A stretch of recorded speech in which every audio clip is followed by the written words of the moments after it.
देखिए आज के वीडियो में हम लोग पढ़ेंगे द्विघात समीकरण का विविक्तर अथवा विवेचक। तो द्विघात समीकरण का विविक्तर अथवा विवेचक क्या होता है। मान लीजिए कि ax² plus bx plus c is equal to 0 और यहाँ a is not equal to 0। यह एक द्विघात समीकरण दिया गया है, ठीक है। ax² plus bx plus c equal to 0 यह एक द्विघात समीकरण है। तो b² माइनस 4ac को ही हम लोग इस द्विघात समीकरण का विविक्तर कहते हैं और इसको कैपिटल डी से प्रदर्शित करते हैं।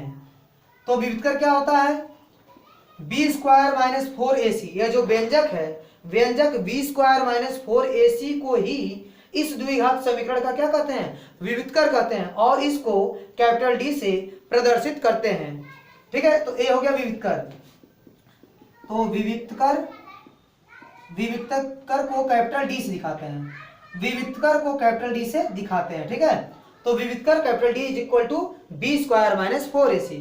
तो ये विविक्तर किस काम में आता है, विविक्तर हमको मूलों की, जैसे द्विघात समीकरण है इसका जो मूल प्राप्त होगा उसकी प्रकृति बताएगा, ठीक है। जैसे द्विघात समीकरण है इसके दो मूल प्राप्त होंगे, दोनों मूल कैसे प्राप्त होंगे, वास्तविक होंगे कि काल्पनिक होंगे, कि एक जैसे होंगे, कि परिमेय होंगे या अपरिमेय होंगे, इसके बारे में बताएगा, ठीक है। तो विविक्तर को हम लोग निकाल के इसके मूल की प्रकृति के बारे में जान सकते हैं। तो विविक्तर क्या करता है, हमको मूल की प्रकृति बताता है। देखिए कैसे।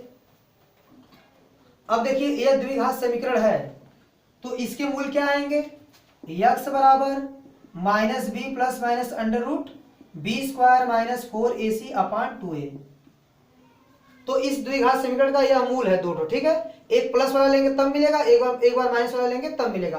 तो ये दो मूल हैं किसके, इस द्विघात समीकरण के, ठीक है। अब minus B plus minus under root जो b² माइनस 4ac है यही है विविक्तर, ठीक है। ये क्या है, विविक्तर है। इसको कैपिटल डी से दिखाइए बटे 2a।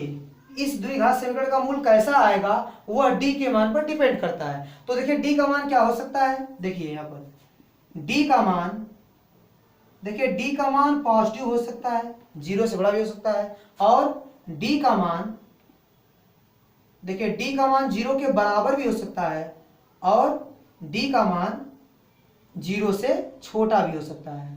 तो d का मान क्या हो सकता है, 0 से छोटा हो सकता है या 0 के बराबर हो सकता है या 0 से बड़ा हो सकता है। अब देखिए यदि d का मान 0 से बड़ा है तो इसमें भी दो बातें हैं। हो सकता है कि d क्या हो, पूर्ण वर्ग बन जाए, जैसे किसी संख्या का वर्ग बन जाए, किसी प्राकृतिक संख्या का वर्ग बन जाए, जैसे 1 हो सकता है, 4 हो सकता है, 9 हो सकता है, ठीक है, 16 हो सकता है। तो ये पूर्ण वर्ग है, ठीक है। तो इसमें भी हो सकता है कि d पूर्ण वर्ग हो जाए, d क्या हो जाए, पूर्ण वर्ग, ठीक है, या फिर d पूर्ण वर्ग नहीं हो सकता है, ठीक है, पूर्ण वर्ग नहीं हो सकता है, ठीक है। दोनों बातें हैं। d का मान 0 से बड़ा हो सकता है तो 1 2 3 4 5 6 7 8 9 कुछ भी हो सकता है, तो पूर्ण वर्ग हो भी सकता है और नहीं भी हो सकता है। और d का मान 0 हो सकता है और d का मान 0 से क्या हो सकता है, छोटा हो सकता है। अब सोचिए यदि d का मान 0 से बड़ा हो और क्या हो, पूर्ण वर्ग बन जाए।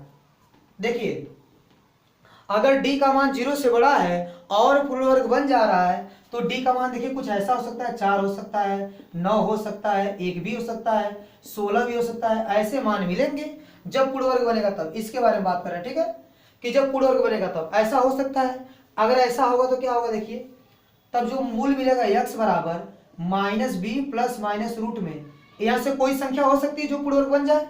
तो इसे आप 9 को ले लीजिए बटे 2a। अब देखिए माइनस बी प्लस माइनस ए हो गया 3 बटे 2a। तो कितना हो जाएगा x का मान, माइनस बी प्लस 3 बटे 2a और माइनस बी माइनस 3 बटे 2a। तो देखिए जब करड़ी के अंदर पूर्ण वर्ग कोई संख्या रहेगी तो करड़ी से बाहर हो जाएगी, मतलब यह जो मान मिल रहा है वह करड़ी में नहीं है।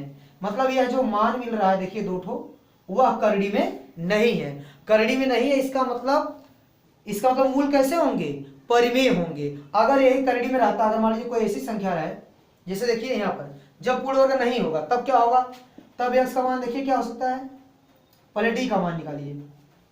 d जब पूर्ण वर्ग नहीं है तो पूर्ण वर्ग नहीं तो क्या हो सकता है, 3 हो सकता है, 5 हो सकता है, 7 हो सकता है, ठीक है।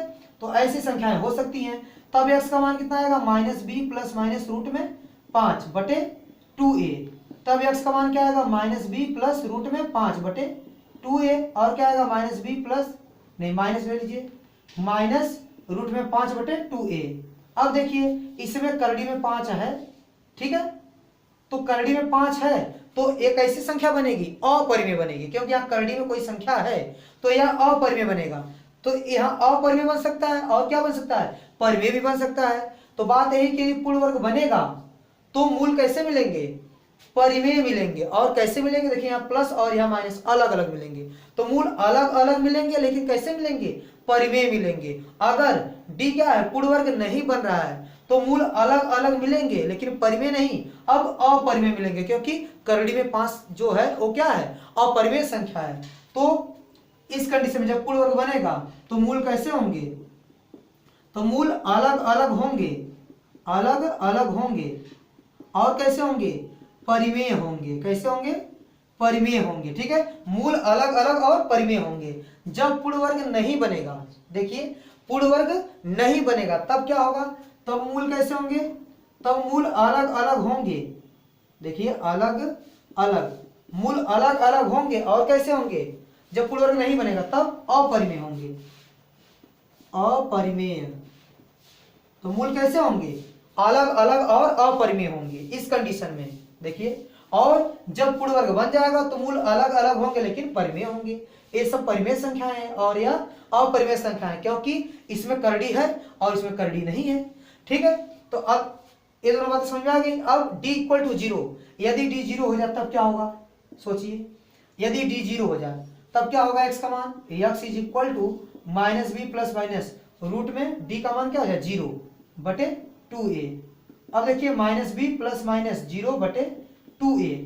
अब देखिए तो 0 को जोड़िए या घटाइए कोई फर्क नहीं पड़ेगा, तो प्लस 0 या माइनस 0 कोई फर्क पड़ने वाला नहीं है, इसलिए इसको मिटा दीजिए या लिख दीजिए प्लस माइनस 0। तो देखिए x बराबर क्या आएगा, माइनस बी बटे 2a, इस तरह लिख सकते हैं, माइनस बी प्लस 0 बटे 2a।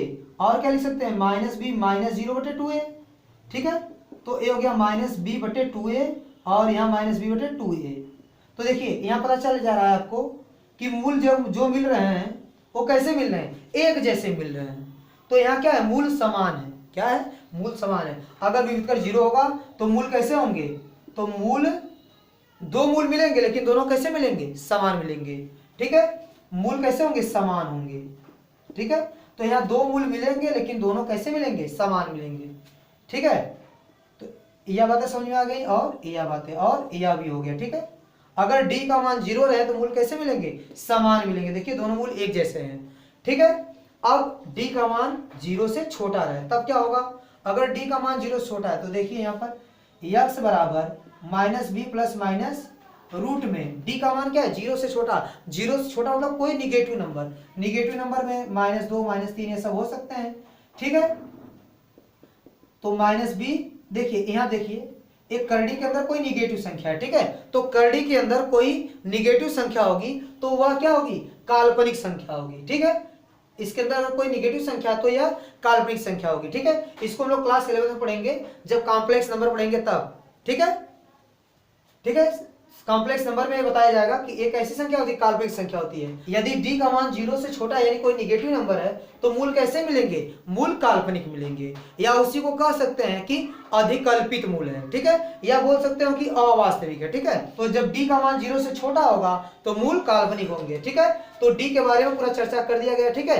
अब d का मान आप निकालेंगे, कोई द्विघात समीकरण दिया है वहां से आप d का मान निकालेंगे, विविधकर आपको मिल जाएगा और विविधकर मिलेगा तो इन्हीं चारों में से कुछ ना कुछ मिलेगा, ठीक है। यदि d का मान 0 से बड़ा मिला और पूर्ण वर्ग बन जा रहा है तो दोनों मूल क्या होंगे, अलग अलग और परिमेय होंगे। यदि d का मान 0 से बड़ा है और पूर्ण वर्ग नहीं बन रहा है तो मूल अलग अलग होंगे लेकिन अपरिमेय होंगे।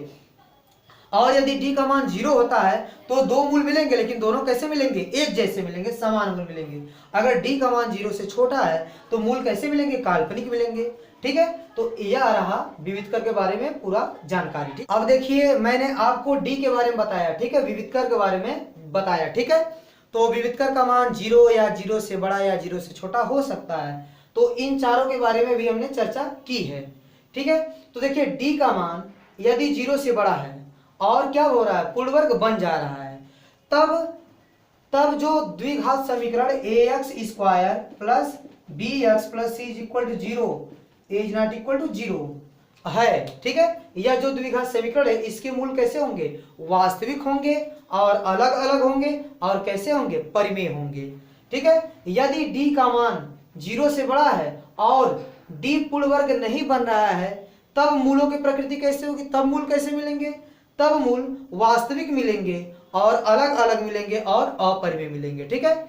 और यदि d का मान 0 के बराबर है, d का मान 0 के बराबर है, तब मूल वास्तविक मिलेंगे, दो मूल मिलेंगे और दोनों वास्तविक मिलेंगे और दोनों एक जैसे मिलेंगे, इसलिए मूल कैसे होंगे, वास्तविक और समान होंगे। और यदि d का मान 0 से छोटा हो जाए, यानी कोई निगेटिव नंबर d का मान 0 से छोटा हो जाए, तो मूल कैसे मिलेंगे, काल्पनिक मिलेंगे, ठीक है। तो आप लोग इसको भी नोट कर सकते हैं, ठीक है।